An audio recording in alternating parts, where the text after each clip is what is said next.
একটা সুন্দর অ্যাম্বিয়েন্সে বসে দারুণ দারুণ সব খাবার ট্রাই করবে নাকি?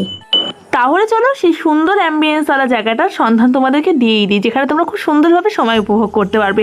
গোবরডাঙ্গা নিবেদিতা স্কুলের গলিতেই কিন্তু তোমরা প্রথমেই দেখতে পারবে ইচ্ছে রান্নার রেস্টুরেন্টটা, যেটাই গত 4-5 মাস হয়তো কিংবা তারও কম সময় ওপেন হয়েছে। আমি তো অনেকদিন ধরে ভাবছিলাম আসবো, অলরেডি একবার এসে ঘুরে গেছি, তখন আর ভিডিও করা হয়নি, কিন্তু এবার এসে শুধুমাত্র ভিডিও করবো বলে। এই ওপেন পোর্শনটা এত সুন্দর, পুরো গ্লাস দিয়ে কভার করা আর ট্রান্সপারেন্ট, ভিউটা জাস্ট অসাধারণ। এখানে কিন্তু তোমরা খুব সুন্দরভাবে ফটো সেশন করতে পারো। পাশেই রয়েছে লম্বাই করিডরটা, এখানেও খুব দারুণ দারুণ ফটো উঠবে, কিংবা হাতে এক কাপ কফি সেখানে ভালো লাগবে।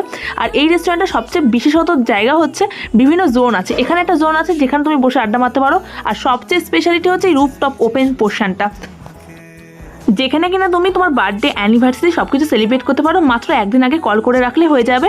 আর এমনি যদি তুমি সময় কাটাতে আসো তাহলে তো কোনো বুকিংয়ের দরকার নেই, আর কোনো এক্সট্রা চার্জেসও লাগে না। তা আমরা এখানে খাবার অর্ডার করেছিলাম ফিশ ফ্রাই না, সরি, ফিশ পকোড়া ছিল। চিকেন পকোড়াই ভেবেছিলাম অর্ডার করবো, কিন্তু ওরাই সাজেস্ট করলো ভেটকি মাছের এই ফিশ ফ্রাইটা অর্ডার করার জন্য। খুব সুন্দর ছিল, তার সাথে নিয়েছিলাম স্ট্রবেরি শেক। কেমন লাগলো জানিও।